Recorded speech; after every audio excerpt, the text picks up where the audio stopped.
میری ملاقات فائز حسن سیال صاحب سے ہو گئی، کیونکہ مجھے ٹریننگ کا بہت شدید حد تک شوق تھا اور میں زندگی میں ٹرینر بننا چاہتا تھا، اسپیکر بننا چاہتا تھا.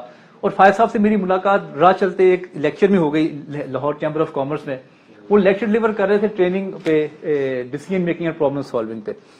میں ایسے جا کے بیٹھ گیا. تو جیسے ہی میں وہاں جا کے بیٹھا تو بالکل فائز حسن سیال صاحب کی جو فرنٹ والی سیٹ تھی نا، وہ میرے سے مخاطب ہونا شروع ہو گئے بات کرتے ہوئے. اچھا، اب جو وہ سپیم میں نے گزارا نا زندگی کا 2 گھنٹے، میرے خیال سے وہ میری زندگی کے most best time of my life تھے. مجھے انہوں نے پورا جو ہے نا، مجھے اسٹیٹ آف مائنڈ میرا ٹائم اینڈ اسپیس سے مجھے آؤٹ کر دیا. اور لیکچر تھا decision making and problem solving کا. اور جو سب سے خوبصورت بات مجھے لگی اس کے بعد کہ وہ لوگ جب لیکچر ختم ہوا ان کی ٹریننگ، تو بہت سارے لوگ ان کی طرف آئے تصویریں کوئی کھنچوانے کے لیے، کوئی کارڈ لینے کے لیے. تو جب انہوں نے کارڈ پھینکے نا، تو وہ کارڈوں میں سے میرے نصیب میں بھی ایک کارڈ آ گیا. میں نے فٹافٹ کارڈ پکڑ لیے اور پھر میں نے ان کو فون کرنا شروع کر دیا کہ جی میں آپ سے ملنا چاہتا ہوں. اچھا، ملاقات کے لیے وہ آپ کو پتا ہے یہ سارے لوگ مصروف ہیں. اب مجھے نہیں پتا تھا کہ یہ کلاس کے ٹرینر، انہوں نے کتابیں بھی لکھی ہیں اور انٹرنیشنل ایکسپوجر بھی ہے. یو ایس ایڈ کو بھی ٹریننگ دیتے ہیں، مختلف ملٹی نیشنل کو بھی ٹریننگ دیتے ہیں مختلف جگہوں پہ. اچھا، پھر میں نے سلیکٹ کر لیا اپنے پیراڈائم میں.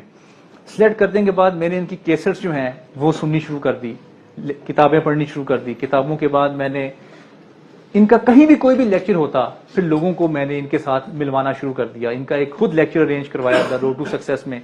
اس پہلے ہی لیکچر میں تقریباً 600-700 لوگ آئے، کیونکہ میری خواہش دل میں پیدا ہوئی کہ جو میں نے اپنے استاد سے سیکھا ہے وہ لوگوں تک بھی پہنچے. میں دبئی میں تھا 1999 میں پہلی دفعہ گیا وہاں پہ، جاب کر رہا تھا وہاں پہ. 2.5 سال میں نے جاب کی وہاں پہ، اور میں اس وقت 30,000 روپے مہینہ کماتا تھا، جو کہ آج کا آپ 2017 میں لگا لیں کوئی 1.5 لاکھ. اگر آپ وہ ریشو کے حساب سے چلیں گے نا، 1.5 لاکھ روپے مہینہ 99 میں. ٹھیک ہے. اور اس وقت میری زندگی کا جو مقصد تھا نا، وہ یہ تھا کہ میں میکسیمم پیسہ کما لوں، پلاٹ لے لوں، گھر لے لوں، گاڑیاں لے لوں، اور میں میکسیمم پیسہ کماتا جاؤں، بس کماتا جاؤں. مجھے زندگی کا مقصد جو تھا نا، وہ مجھے فائز سیال صاحب نے سکھایا کہ وہ کیا تھا. میں بتاتا ہوں. فائز صاحب نے وہاں پہ کہا کہ دنیا میں کچھ لوگ پیدا ہوتے ہیں اور کچھ لوگوں کو ایک طرف دوڑتے ہوئے دیکھتے ہیں، بغیر سوچے سمجھے، بغیر اپنے مقصد کا تعین کرتے ہوئے وہ ان کے پیچھے لگ پڑتے ہیں اور دوڑنا شروع کر دیتے ہیں. ٹھیک. دوڑتے دوڑتے اس مقام پہ آتے ہیں آخر میں کہ وہ سوچتے ہیں کہ ہم تو اس جگہ پہ ہم نے آنا ہی نہیں تھا. ٹھیک ہے. اس کے بعد پھر دیکھا کہ خدا، قرآن، رسول اللہ صلی اللہ علیہ وسلم کیا کہتے ہیں زندگی کے بارے میں. اس سے پہلے تو نہیں پتا تھا. اس وقت میری 20-25 سال تھی، اس سے پہلے نہیں پتا تھا. تو خدا کہتا ہے کہ میں نے انسان اور جن کو اپنی عبادت کے لیے پیدا کیا. ایک مقصد پتہ چل گیا کہ عبادت ہے. ٹھیک ہے. پھر دیکھا جی کون سی عبادت. پھر قرآن سے پتہ چلا کہ ہر علم والے پہ علم والا ہے. پھر پتہ چل گیا کہ خدا اس پہ اس کی آنکھ کھول دیتا ہے. خدا وہ ایک کیا ہے اس کا جملہ، دا نو the shelf the know the God.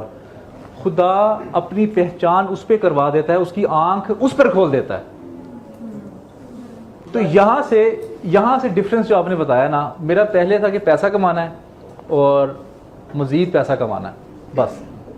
اس کے بعد یہ پتہ چلا کہ پیسہ نہیں کمانا، کہ زندگی میں کوئی ایسا کام کرنا ہے جس میں اپنے ارد گرد کے لوگوں کی زندگیوں میں ویلیو ایڈیشن ہو ٹورڈز نالج، اور خدا کے ساتھ ان کا رابطہ جو ہے وہ کیسے جوڑ سکتا ہے. ٹھیک ہے.